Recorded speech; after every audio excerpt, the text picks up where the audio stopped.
clock at 5. Pass is intercepted at the goal line by Malcolm Butler. Unreal.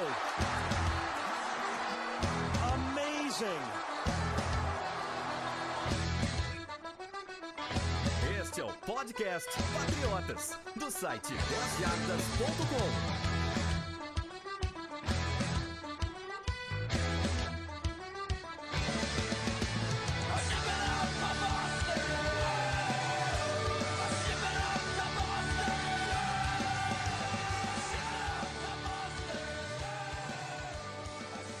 Sejam todos bem-vindos ao podcast Patriotas número 64. Felipe Durante, agora sim estamos falando de jogo de verdade, né? E aí, Felipe, tudo certo? Fala, galera. Pô, cara, até que enfim começou essa temporada. Tanto tempo sem Patriots, tanto tempo sem NFL, aleluia. Então, cara, parece que não chega nunca. Aí quando chega, parece que o mês de agosto com pré-temporada dura 6 meses de novo, porque nunca acontece. Mas agora sim, agora é de verdade. E, pô, que jogaço foi Patriots e Cardinals. A gente vai falar bastante aqui hoje, é o nosso tema. E um jogo que quase ninguém esperava que ia dar alguma coisa, mas deu, ganhamos esse jogo, cara. Que absurdo. Bom, antes de começar, tem os nossos recados de sempre, né? Durante a gente teve a promoção essa semana, a promoção do Free Brady, que deu uma camiseta do Free Brady pra quem venceu, e o vencedor foi o Arthur Walker. Foi legal, a gente fez com palpite de resultado, né? Um jeito novo, uma mecânica nova que a gente tentou fazer aí. E mais de 600 palpites, cara. Foi difícil, o que foi difícil foi pra mim depois ver quem tinha ganhado. Bombou, né? Bombou no Twitter, no Facebook, a galera participou pra caramba. Tipo, 600 participações, gente pra caramba. Todo mundo querendo a camiseta do Free Brady. Assim, a gente teve alguns probleminhas, o pessoal até mandou dica pra gente, né? Tipo, de algumas coisas que a gente pode melhorar na próxima, alguns ajustes. A gente ouviu todo mundo, a gente vai ponderar aí. E é normal, né, cara? É a primeira vez que a gente fez essa mecânica e tal, então a gente vai se acertando. Até esses 600 palpites não são 600 pessoas que participaram e tal, mas é legal que a galera se engajou ali e participou de verdade. Então o Arthur Walker, foram 4 pessoas que acertaram o placar, e o Arthur Walker foi o primeiro que acertou. Logo no primeiro dia que saiu a promoção, ele já cravou 23-21 e vai receber a camiseta na casa dele. Por falar em bastante gente também, Durante, 5 mil pessoas no Twitter, cara, que absurdo. Eu não esperava que ia ser tão rápido assim, sinceramente. Cara, ano passado, lá, sei lá, em abril, a gente tinha, sei lá, 400 pessoas ali no Twitter, era 400 malucos ouvindo a gente, e o resto era mato, né? Agora tem 5 mil pessoas, a gente pra caramba. Então a gente acabou de fazer 10 mil no Face também esses dias, a gente até falou aqui, agora 5 mil no Twitter. É uma coisa que a gente sempre brinca com esses números. O CJ, né, o ano passado, quando começou a temporada do ano passado, eu lembro dele perguntando assim, pô, isso no nosso grupo que a gente tem, pô, será que a gente chega a 1.000 pessoas no final da temporada? E tipo, passamos fácil no ano passado. Esse ano também o Arthur me mandou uma mensagem agora em agosto, ele falou, será que a gente chega a 5 mil no final dessa temporada? E pô, mal começou a temporada e já chegamos, cara, a galera é demais com a gente, todo mundo segue, todo mundo compartilha as coisas, participa. E é o nosso combustível, né, cara? Saber que o pessoal tá gostando do que a gente faz. A gente escreve pro pessoal, né? Todo mundo aqui tem a sua profissão, o Patriotas é uma coisa que a gente faz à parte, e é bom isso, né? A gente vê a galera curtindo, cada vez mais gente vindo pro lado patriota da força aqui, curtindo nossos textos.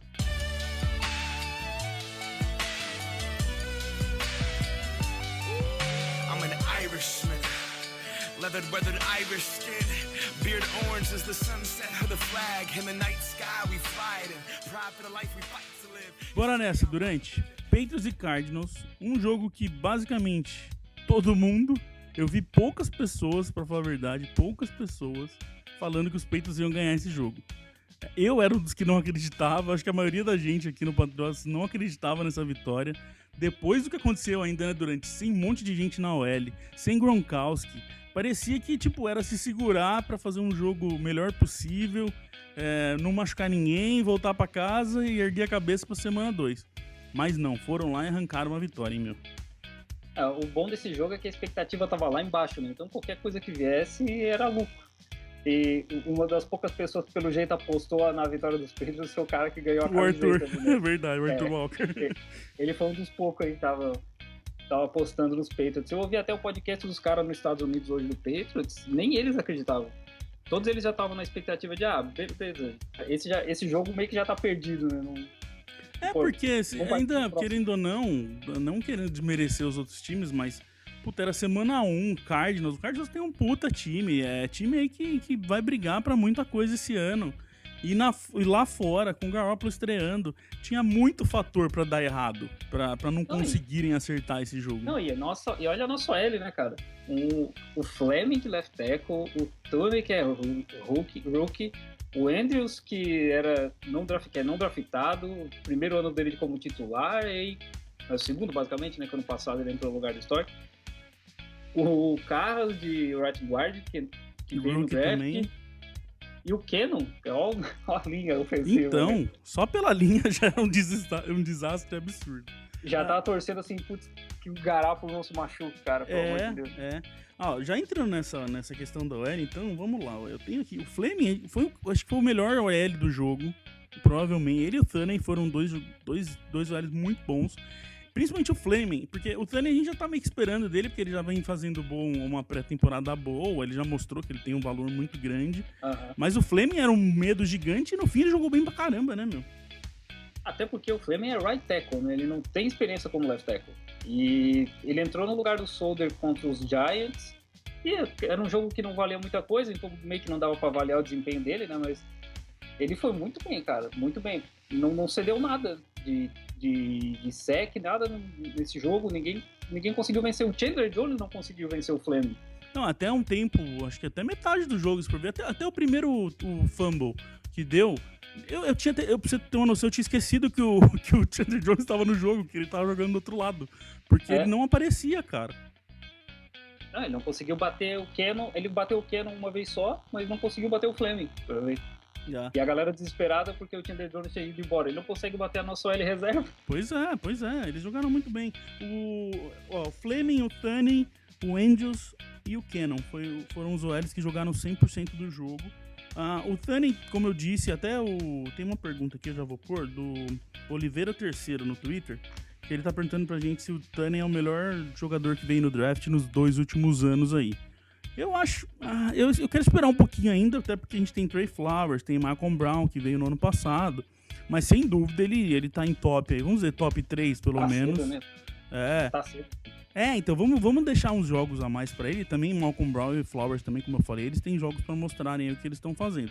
Mas, sem dúvida, o Thunen é um baita de um reforço e tá salvando muita coisa ali. O que a gente tem que lembrar da OL, pra mim, é a volta do Scarnecchia. Estabilizou a OL, tu vê o naipe dos jogadores com que ele tá lidando e olha o serviço que essa OL entregou em relação ao que a gente tinha ano passado. Sim, sem dúvida. O Cannon mais um jogo que deu uma sofridinha, né, cara, é complicado. O Cannon tem jogo, ele foi bem na pré-temporada até, ele conseguiu mostrar algumas coisas, parecia que ele tava vindo melhor, mas ele sofre bastante ainda. Teve uma jogada que até a gente colocou no Twitter na hora do jogo, que ele simplesmente esqueceu o que ele tava fazendo ali. O cara passou e ele nem olhar, ele olhou, cara. Tem muito o que crescer. A OL inteira tem muito que evoluir ainda. Basicamente é essa OL que a gente tem. Tem só a volta do Solder aí e o Mason. Mas vai ser muito da mão do Scarnecchia mesmo de fazer esses caras jogarem bem, né? Pois é, uma coisa que é interessante é justamente isso. A gente vê que mesmo com essa OL remendada, o ataque conseguiu funcionar, o Garoppolo conseguiu produzir e ainda tem o Solder e o Mason para voltar 100%, então a OL ainda vai melhorar. Então, quer dizer, essa situação ainda vai ficar melhor. Tem o Gronk também, que já ajuda pra caramba no bloqueio e a liberar a cobertura, né? Então o ataque tem muito para melhorar ainda. O Mason, ele não quer dizer que ele ficou fora, mas ele jogou 20% só dos snaps, basicamente, realmente deram uma segurada nele, porque ele tá melhorando a mão dele lá e tal, então por isso que a gente fala que tem o Mason pra voltar ainda, mas ele tava no jogo. Uma coisa que eu também vi, cara, puxando aí essa questão da OL e entrando já em tight ends, foi o uso do Bennett, né? Que muita gente falou, o Bennett jogou mal pra caramba, pegou só 3 bolas, acho que foi 3 bolas pra 33 jardas dele. Muita gente falou, o Bennett tem que aparecer, mas, cara, mudaram um pouco, sem o Gronk, mudaram um pouco essa situação de ter os dois ali como uma arma de passe, e colocaram o Bennett mesmo usando uma outra coisa que ele tem muito bem, que são os bloqueios, e ele ajudou muito ao L também, né? O que eu acho, assim, é que o plano de jogo foi que eles usaram, era um plano de jogo como se fosse pro Brady. Porque todo mundo falava que porque vai ser um plano de jogo mais, digamos, mais fácil, pro Garoppolo poder lidar e tal. E eu não vi isso não, porque o tight end, que normalmente é uma bola ali um pouco mais de garantia pelo meio, com um cara como o Bennett, que é rápido, forte, quase o Gronk, assim, digamos, em termos de recebimento, e quase não foi usado. Ele usou mais para bloqueio de jogo corrido, para proteção do Garoppolo, e o Garoppolo lançando para os wide receivers. Todo mundo esperava, o Bennett vai vir pelo meio, vai explodir nesse jogo, e nem não aconteceu, muito longe disso. Mas eu até brinco que eu costumo falar que é o trabalho sujo ali de um jogador de trabalhar mais os bloqueios, mas pra quem acha que o Bennett não foi importante, entenda que foi sim, ele foi muito importante nesse jogo. Até o Guilherme Gomes mandou pra gente, comentou isso lá, falou, não deixa de falar isso no podcast, vamos falar sim, com certeza, porque o Bennett foi muito, muito importante nesse jogo. Pro fantasy da galera não ajudou muito, mas pra gente, como time ali, a necessidade que a gente precisava de um cara ajudando os bloqueios, ele foi importantíssimo. Cara, eu quero falar também já de Garoppolo, que eu achei assim, acho que foi a maior surpresa, né, a maturidade, eu acho que a palavra certa foi a maturidade que ele mostrou dentro de campo, né? Até no post que a gente colocou da entrevista dele ali, acho que ele comentou, né, eu tava nervoso, aí a primeira porrada que eu tomei, eu me liguei, ok, agora isso aqui é futebol, tem que acordar, tem que jogar. Acho que o primeiro lance dele ali, deu pra ver que ele tava um pouco fora, né, que ele lançou alto pra caramba no Hogan, mas muito rápido ele se aprumou e estabilizou e conseguiu segurar o nervosismo e foi muito bem no pocket, uma coisa que tava todo mundo preocupado, porque na pré-temporada ele se bateu um pouco, né? Sim, e um pocket que qualquer um ali, pense você no lugar do Garoppolo, qualquer um que estivesse ali sabendo que aquela ia ser a sua L, você ia estar cagando de medo de você falar, eu vou apanhar esse jogo inteiro, né, cara? E não, teve jogada que você via ele olhando pra frente e deixando o mundo cair do lado dele lá, né, meu? Se a gente aqui já tava preocupado com a L, imagina ele que ia apanhar por causa da OL. Sem dúvida.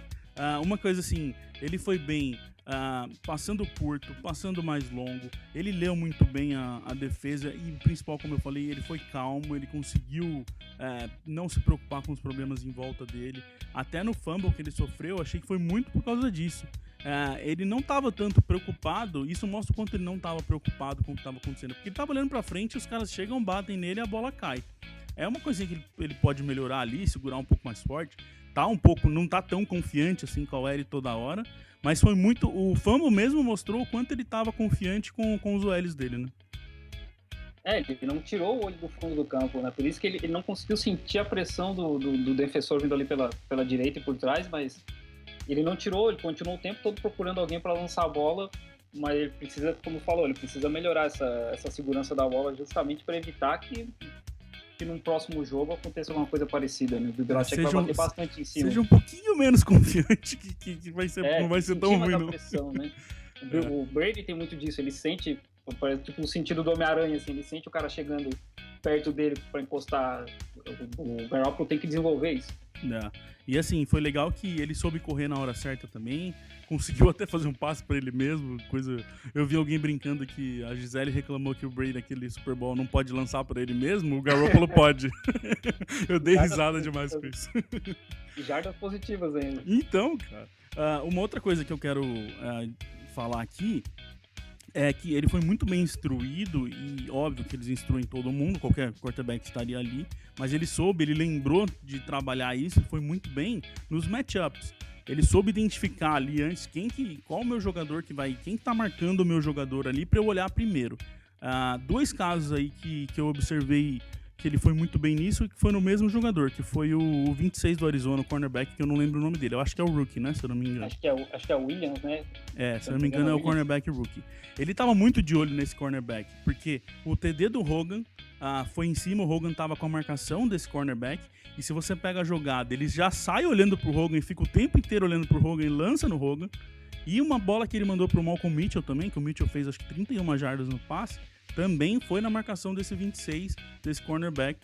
Então mostra o quanto ele foi bem instruído e ele conseguiu lembrar, que é uma outra coisa também que deve afetar muito, né, cara? Você tá todo nervoso, tá tudo acontecendo, é mais que normal você esquecer o que te falaram, mas não, ele conseguiu ficar de olho nos matchups também, encontrou quem que era a melhor opção de passe e trabalhou muito bem isso também, eu achei muito interessante.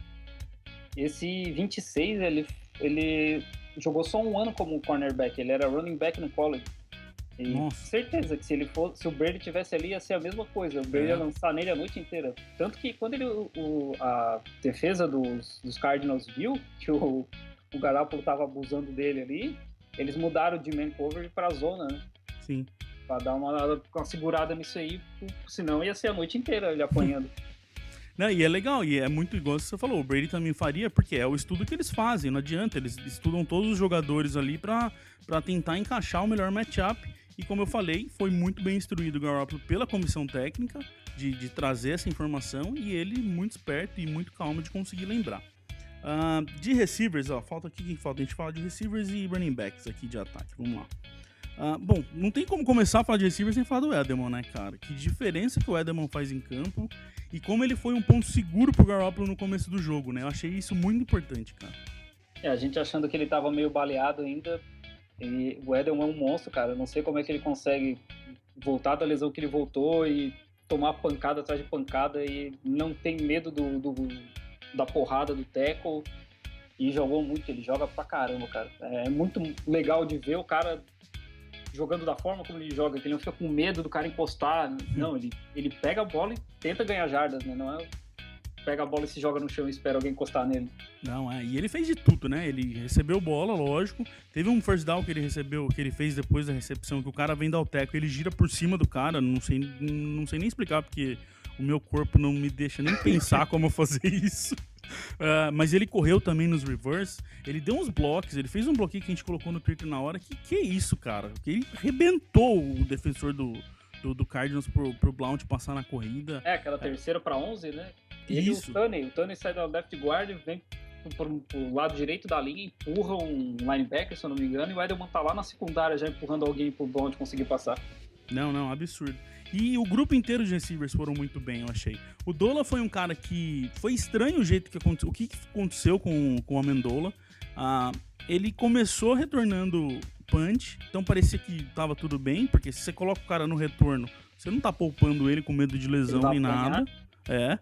Mas daí não entrava, e ele participou super pouco do jogo, mas no final que usaram ele, e aí ele conseguiu mostrar também que ele foi muito importante no final e conseguiu fazer first downs importantes. Eu fiquei um pouquinho estranho, eu não consegui decidir ainda durante o porquê disso tudo, assim. Eu deu um nó na minha cabeça a forma que eles usaram o Amendola, sinceramente. Eu também não entendi, não. Até o meu pai perguntou se o 80 tá jogando, Deus, ele tá lá. Ele tá em campo, o que tá acontecendo, eu não sei por que o Garoppolo não tá lançando nele. Talvez seja porque o Garoppolo não tem tanta... ele não seja o primeiro alvo do Garoppolo, né? O Garoppolo treinou mais com o Mitchell, com o Hogan, um pouco com o Edelman. Então, o Amendola não participou de nada, né? Então, talvez seja a questão da sintonia mesmo, dele olhar primeiro pros caras que é o que acontece com o Brady. O primeiro olhar do Brady é pro Gronk e pro Edelman, normalmente, né? A não ser que a jogada seja uma jogada específica. Mas ele vai primeiro nos caras, né? Tem razão, pode ser mesmo. Nessa questão aí desse conjunto receivers com o Garoppolo, tem uma info bem legal aqui, ó. Primeiro, o third down melhorou demais do ataque, é uma coisa que a gente reclamou, a gente até fez post aí na pré-temporada que tava vindo baixo. Foram 62% de conversão de third down, então isso já ajudou. E dentro desses 62% tem uma legal aqui, ó, de todas as vezes que no third down a gente teve que passar a bola, foi 8 de 10, cara, 107 jardas, e o Garoppolo teve um rating de 111.2 nesse third down, tendo que passar a bola. Mostrou o quanto ele estava tranquilo, quanto ele jogou bem, quantos receivers jogaram com ele, porque essa conversão melhorou muito por causa dos receivers. Teve uma informação que a gente colocou no Twitter ali do release dele, né? Ele estava em 2 segundos e alguma coisa, assim, quase a mesma velocidade do Brady, um pouco mais rápido até. Sim, estava mais rápido. O ataque funcionou muito bem, que é a coisa do sistema do ataque do Patriots, né? Que é a questão das rotas, que o cara vai estar naquela posição naquele momento certo, então o Garoppolo não precisava esperar muito. Alguém estava posicionado. Uhum. E isso, e com certeza a OL ter jogado bem influenciou nessas terceiras descidas, que tava horroroso. O ano passado a gente foi muito mal de terceira descida. É uma coisa que eu falo, que eu gosto de brincar, de fazer essa analogia, que é uma máquina que você tem as peças ali que vão se encaixar. O Garoppolo, a média foi de 2.1, 2 segundos.1, do momento que saiu a jogada, que teve o snap, para até ele soltar a bola da mão dele para ele fazer o passe. Então 2.1 segundos. A engrenagem é o quê? Você tem uma L que não tá tão boa, então quando você tem esse tempo, você ajuda a sua L. Porque eles basicamente só precisam segurar por 2 segundos, 2.1, você já vai soltar a bola. Só que você também precisa de receivers rápidos, você precisa que o receiver esteja lá na rota dele em 2.1 segundos. Senão você vai lançar e não vai ter ninguém. Então é muito legal isso, é uma das coisas que faz o futebol americano ser animal, né, cara? Porque não adianta, você tem aí, como eu vou dizer, uma matemática simples, só que todo mundo precisa fazer para ela encaixar, né? E isso até faz o pessoal normalmente comentar que o Brady não lança em profundidade, porque o Brady não tem mais braço. É porque o ataque do Patriots é nisso aí, é passe curto, passe rápido e fazer o campo andar, né? Sim. E fazer o time andar pra frente, e não ficar esperando o receiver lá posicionado. A OL protege o suficiente pro receiver estar na posição e o Brady lançar a bola. Agora, no caso, o Garoppolo. Blount fez um jogo muito bom, apesar do fumble. O fumble, sim, foi uma bobeira dele. Inclusive, de dentro do campo, eu vou pegar 3 jogadas dele pra eu mostrar umas coisas que eu vi aqui que eu quero mostrar pra vocês. Mas o Blount jogou muito bem. Parece que ele achou um jeito novo de correr, que é essa história agora dele vir e tentar pular o defensor, né? Ele tá fazendo aí já faz uns 2, 3 jogos que ele tá fazendo ou tentando fazer. Mas ele realmente tá mais ágil, eu achei. Ele tá mais veloz. E eu acho que aquela história que o Sidney gosta de sempre falar, já que ele não tá aqui hoje, eu vou falar por ele, que o Blount sempre dá aquela enroscada pra ele se decidir pra onde ele vai. Parece que isso ele melhorou também, né? Ele tá mais decisivo, ele tá conseguindo enxergar o jogo melhor, né? Eu não sei até onde a influência da OL nisso, porque com certeza isso vai ajudar bastante, mas ele jogou muito melhor, como você falou, parece que ele tá mais decidido, ele não fica ali pensando pra onde é que eu vou, e ele vai pra um caminho, normalmente esse caminho já tá um pouco mais aberto. Eu acho que antes, como a OL não funcionava direito, ele batia na própria OL, batia na linha defensiva e não conseguia sair do lugar. O fumble foi isso, o fumble foi exatamente isso. Ele bateu ali nas costas e não teve pra onde ir e acabou soltando a bola. E ele correu bem melhor do que a gente estava acostumado a ver. A não ser que ele fosse contra os Colts, né? Mas contra os outros, ele correu bem melhor. Então, isso que você puxou, é uma coisa que foi até bom que eu esqueci de falar na hora da OL. Eu achei, principalmente no primeiro quarto ali, até a metade do segundo quarto, que foi onde a gente viu um time absurdo. Que time incrível de ver o que a gente viu ali. Eu achei a OL muito criativa nas corridas. Não foi aquelas jogadinhas assim, o Blount vai pra esquerda, todo mundo tenta abrir um buraco. Teve muito pulling, muita coisa que a OL trabalhou ali. O pulling, quando a gente fala, é o quê? O cara que é o guard da esquerda, por exemplo, ele vai sair por trás de todo mundo e vai pegar um cara lá na direita. Pra assustar, pro defensor não tá esperando um cara a mais no bloqueio ali, por exemplo. Então eu achei foi muito criativo e ajudou muito o Blount também a encontrar esses buracos e, como você falou, foi um conjunto de tudo. E o que eu acho importante é que ele parece estar assim mais ágil, um pouquinho mais magro, mas ele não perdeu a força, né? Porque aquele touchdown dele, ele arrastou uns 7 caras, cara. O que é o Blount arrastando gente? Que é isso? A hora que ele bateu na red zone, acho que tinha 4 ou 5 pendurados em cima dele e ele avançando ainda. Ele é muito forte. Caraca, meu. Alô? Que isso? E isso quando ele faz... Você até esquece as cagadas que ele faz. Você fala, meu Deus, como eu amo o Blount. Quando ele faz umas dessas, né? Outro cara que foi muito bom ali foi o White, que ajudou a gente em recepções. Teve uma recepção que ele saiu como receiver, acho que já pro final do jogo, que eu não sei como ele pegou a bola transportou pra mão dele e ele caiu no chão com a bola na mão. E que não foi bem, eu não gostei, e eu já tinha cortado ele há programas atrás, é o Bolden, né, cara? Que o Bolden parece que não rende, né, meu? E o Bolden sofreu um fumble também, não sofreu? Sim. Pois é, mais isso ainda. Eu não sei por que eles botam ele pra correr. O negócio dele é special team, cara. Ajudar ali nos chutes e é isso. Não tem muito o que inventar. Às vezes, alinhar ele como wide receiver, como a gente teve no passado, pra fazer uma jogadinha surpresa e tal. Mas não tem porquê. A gente tem o Blount e tem o White, que são bem melhores como running backs. E só pra completar a informação do White, ele foi o segundo jogador que mais recebeu passe, que foi com 5 recepções. Pra mostrar a importância assim, do White nesse trabalho ali de um running back que vai receber passe, que vai fazer screen pass, essas coisas. Pra terminar o running back e terminar esse ataque, DJ Foster, que é um cara que a gente quer muito ver, ficou inativo. A gente não sabe ainda se foi por problema da tal lesão que ele tem lá ou não. Mas na verdade a única coisa que a gente sabe é que ele não jogou, ele estava inativo para esse jogo. Falar da defesa, eu gostei da atuação da defesa, podia ser melhor. No fim, né? Como as coisas são interessantes, né? Antes do jogo, todo mundo tava falando que a defesa ia ser o que tinha que resolver esse jogo. A gente ia depender da defesa jogar bem, a defesa ia conseguir a gente ganhar esse jogo. E no fim foi a defesa que não atuou tão bem e o ataque que foi melhor do que a gente imaginava. O futebol americano é assim. Mas eu acho que os dois principais problemas que a gente viu na defesa aí, pra mim, não sei se você concorda comigo, foi a secundária, que sofreu pra parar essa galera, os recebedores de Arizona, e os tackles, muito tackle errado, né, cara? Essa defesa tá num hype muito grande, né? O pessoal lá nos Estados Unidos comenta que é talvez melhor do que a de 2004, que tinha lá o Bruce, a galera forte, né?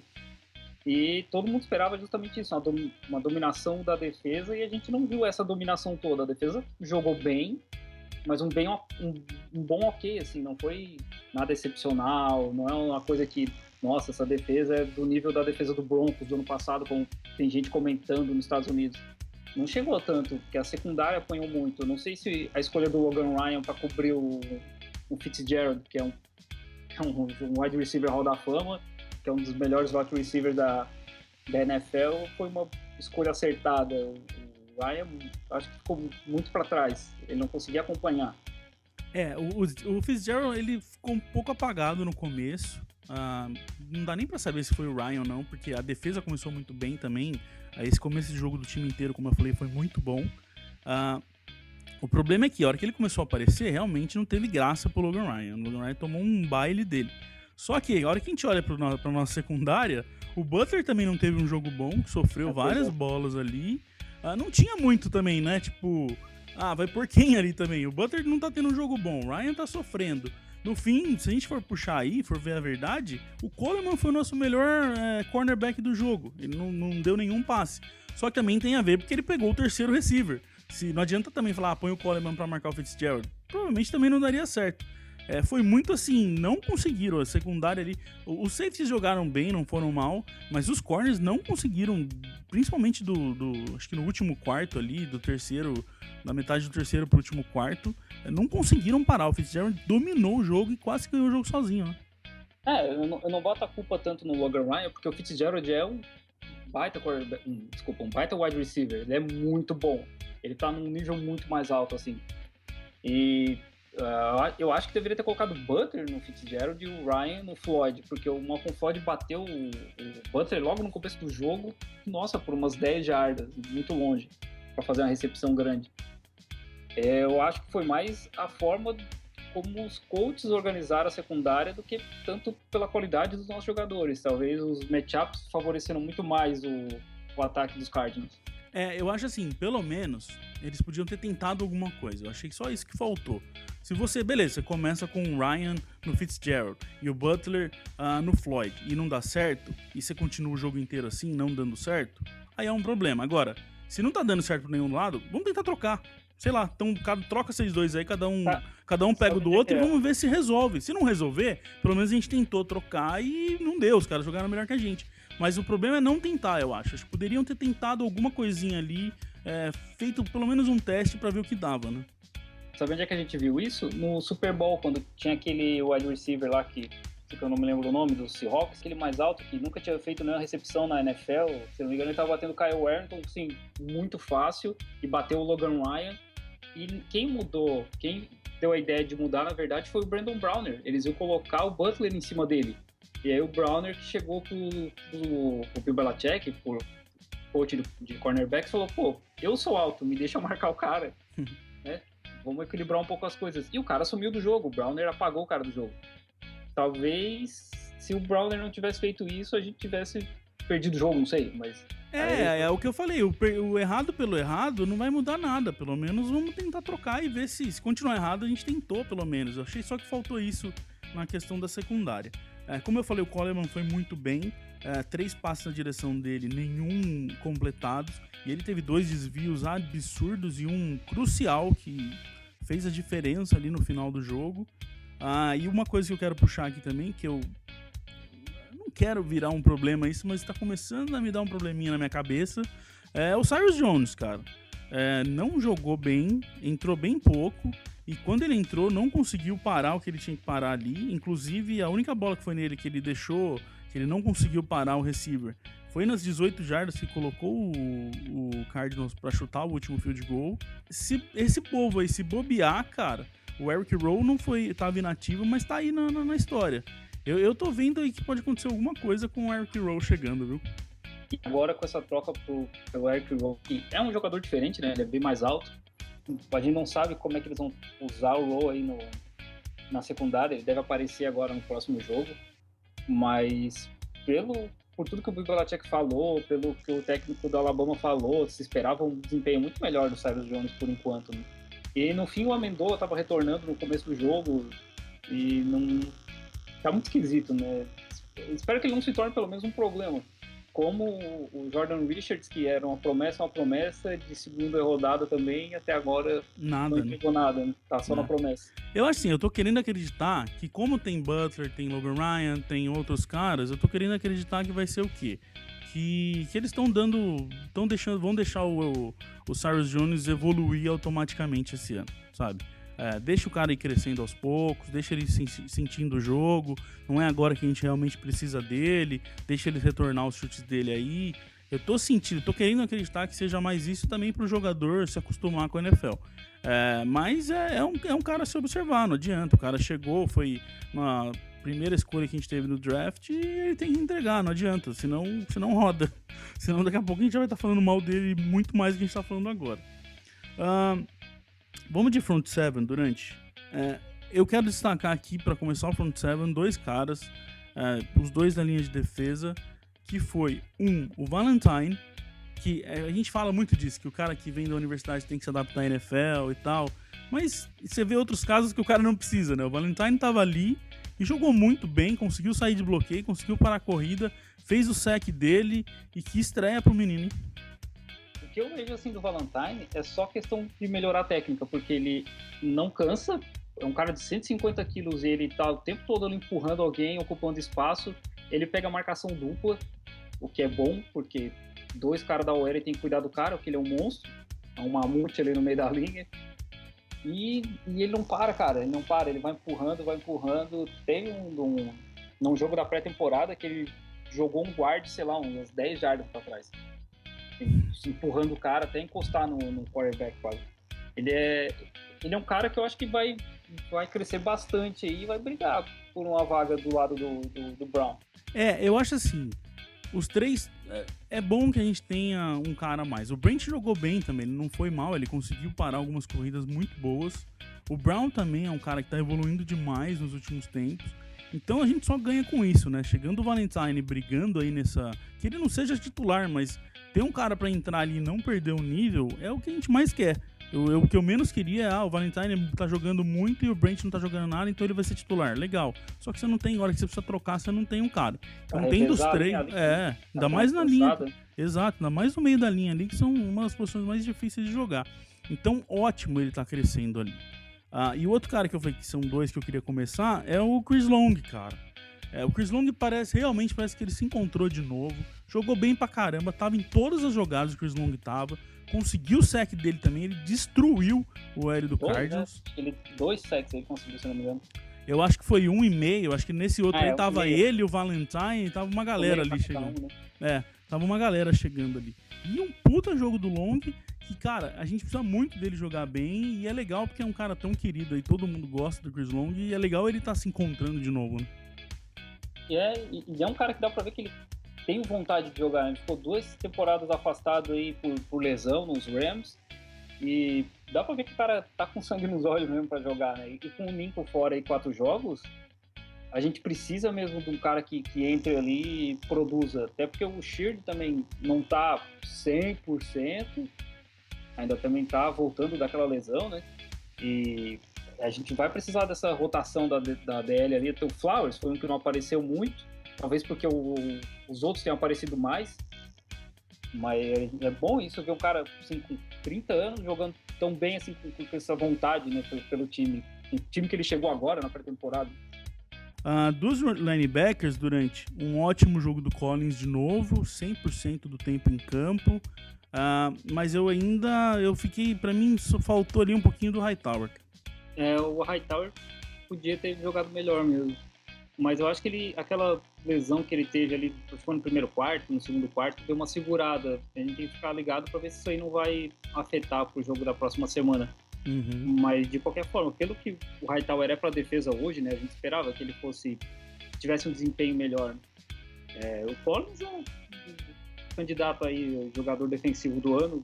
O pessoal já comenta aí desde a pré-temporada, nem valia nada. Mas vamos ver como é que vai ficar. É difícil falar do Collins, né? Toda semana quando a gente tem que falar dele, eu nunca sei o que eu falo, porque o Collins faz de tudo, o Collins joga muito bem e não tem muito que... Não tem nem como elogiar ele, porque é simples, ele é incrível, ele é muito dominante ali na defesa. E do Hightower eu acho que eu acredito, pelo menos quero eu acreditar, e muito disso que você falou. Aquela não foi nem uma lesão, porque ele sofreu uma pancada ali, acho que um dos guards caiu em cima dele, se eu não me engano. E aí deu uma atrapalhada nele, ele voltou pro campo, então não parece ser um problema sério, porque não teriam deixado ele voltar, mas pode ser que atrapalhou um pouquinho sim. Uma coisa que Felipe, eu acho que muita gente, pelo que eu vi nos comentários, concorda comigo, eu realmente queria o Mingo nesse jogo, cara, na defesa. Principalmente aquele começo avassalador que a gente estava, e o que ele mostrou ali na pré-temporada, eu queria muito que tivessem deixado ele entrar. Ele só entrou em Special Teams, e quem entrou ali no lugar do Hightower quando precisou foi o McClellan. Mas eu tô tão empolgado com o que o Mingo mostrou, que eu quero ver ele junto com o Hightower e com o Collins, sabe? É estranho, né? Porque a impressão que dava é que ele realmente ia jogar como linebacker, né? O cara foi de primeira rodada do draft e jogou só no Special Teams, e o Freeney jogou como linebacker. O Freeney deve ter alguma coisa com o Bill Belichick, porque não é possível, cara. O Mingo é muito melhor, só ver o desempenho do cara, era pré-temporada e tal. Mas bota o cara no jogo, vê o que o cara é capaz de fazer, né? Ele é muito rápido. Ele parece uma versão, assim, um pouco pior do Collins, assim, um pouco menor, um pouco mais leve, mas o mesmo sangue nos olhos, a mesma vontade de ir pra cima, né? Ele não tem muito medo. Ele se joga em cima do L e ele é muito rápido. E no fim, é aquela história que a gente sempre fala que é difícil a gente vir aqui falar de Patriots, porque quando você acha que você tá entendendo a cabeça dele, você descobre que você não tá. O McClellan jogou basicamente a off-season inteira, parecia que ele ia ser utilizado sim como defensive end, é o que ele mais estava sendo usado. Aí chega no primeiro jogo, ele não entra de defensive end e entra como linebacker. Então, sobre o McClellan, tem uma coisa interessante, que o Bill Belichick falou que ele não jogou de linebacker. Não? Questionaram justamente isso, e o Bill Belichick falou não, ele jogou de defensive end. Os nossos 3 linebackers foram o Freeney, o Hightower e o Collins. O McClellan jogou só defensive end. Vai entender, né? Porque ele jogou mais recuado, ele não tava ali, tanto na linha, né? Então ele devia ter falado, ele jogou de defensive end pra trás. Eu escolhi dar o nome de defensive end, ele tava na posição de linebacker. Bom, vamos ver, é um caso interessante pra gente ver aí. Eu realmente quero ver o Mingo jogar, tô muito empolgado com o que ele mostrou, e eu queria até, acho que a gente até soltou no Twitter na hora do jogo, entra Mingo, vamos, põe o Mingo, pelo amor de Deus, deixa ele pegar fogo, botar fogo de vez nesse jogo aí, mas não rolou. Pra terminar, Durante, a gente tem que falar de Special Teams. Eu falei até, tava conversando com vocês, pra mim foi uma das coisas mais determinantes pela nossa vitória. Claro que a gente provou ali, a gente viu o quanto faz falta um time bom ali, um holder bom, um kicker bom, um long snapper bom, porque o Cardinals perdeu esse jogo por besteira do holder ali, que não conseguiu pegar a bola, e aí saiu tudo errado. Mas muito também pela gente, né, cara? A gente foram 3 field goals do Gostkowski, 2 deles longos, um de 52 jardas e outro de 47. Então, assim, não é qualquer um que entra lá e põe um chute desse pra funcionar. E foram 9 pontos no jogo que fizeram totalmente a diferença, né? O Bill Belichick, ele tem duas paixões na NFL, né? Que é o Freeney? Não. São os linebackers, que se eu não me engano ele começou como técnico de linebacker, se eu não me engano foi isso. E ele foi coach de special team também. Ele até comentou essa semana numa entrevista que ser coach de special teams permitiu que ele tivesse uma visão melhor do jogo, aquela filosofada que ele dá nas entrevistas. Mas a gente sabe o quanto ele bate em cima de special teams o tempo todo. Nós ganhamos 2 Super Bowls assim, né? Então ele cobra muito dos caras. E a gente tem um dos kickers mais bem pagos, tem o Slater, que eu acho que é o mais bem pago, tem o Ebner, que é muito bem pago, o Bolden, se eu não me engano, é o running back que mais recebe no time, e o foco do Bolden é special teams. Isso é para mostrar o quanto o Bill Belichick preza por esses caras jogarem bem. Eles têm que ser bons no que eles fazem, até porque eles não entram o tempo todo, né? São jogadores específicos para aquele momento, então só tem um trabalho, né? Só aquilo, você tem que fazer direito. E muita gente, principalmente quem tá começando a ver o jogo, fala, né? É só 3 pontos, não sei o quê, o touchdown vale muito mais. Mas igual a gente falou, na soma ali faz muita diferença. E não precisa nem somar, igual você falou em Super Bowls ali, um chute que você põe e ganha e faz e você ganha o jogo. Mas uma coisa que mostrou pra gente nesse jogo também, não foi só o field goals do Gostkowski, mas sim times de chute de kickoff também, eu achei muito bom. O Gostkowski chutou muito bem os kickoffs. Teve um momento que ele colocou a bola ali que você faz o retornador, tipo, putz, não vai dar pra eu pedir fair catch porque é besteira, não vai virar touchback, eu vou ter que pegar e tentar retornar. Aí o cara ia retornar e a gente tá com um time de chute incrível, muito veloz. Os caras iam lá e pegavam o cara na linha de 12, 13 jardas e acabava com o começo de jogo do Cardinals, ferrava eles total. Então não foi só o field goal, porque normalmente a gente vem falar aqui de special teams, a gente fala de field goal e às vezes punch. Mas nesse jogo foi muito importante também o time de kickoff, o chute de kickoff foi muito bom, fez diferença ali, não deixou o Cardinals começar em situação boa de campo praticamente nenhuma vez. E como eu falei, óbvio, mostrou que do outro lado ali um time bom de caras que estão preparados fazem a diferença, porque os caras perderam o jogo no chute, não foi nem a gente que ganhou, né? Até uma das teorias que circulou aí que o Jonathan Jones ficou, né, o cornerback, é pela contribuição que ele dá no special teams, né? Ele é muito rápido. E o Darryl Roberts, por exemplo, não contribuía no special teams, apesar de todo mundo achar que ele é um cornerback melhor. O Bill Belichick segurou o Jonathan Jones, talvez por isso, né? Que ele assim, tem um corpo de cornerbacks bons já, mas esse cara pode me ajudar de um lado e do outro.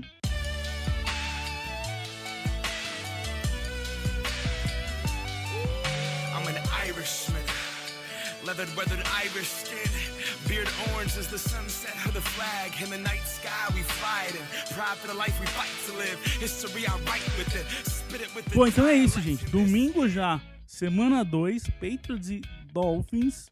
Um jogo aí que muita gente falava que pode ser o jogo mais fácil dos 4 primeiros, mas os Dolphins jogou pra caramba contra o Seahawks e não tem jogo fácil na NFL. A gente tem um problemão pra enfrentar aí.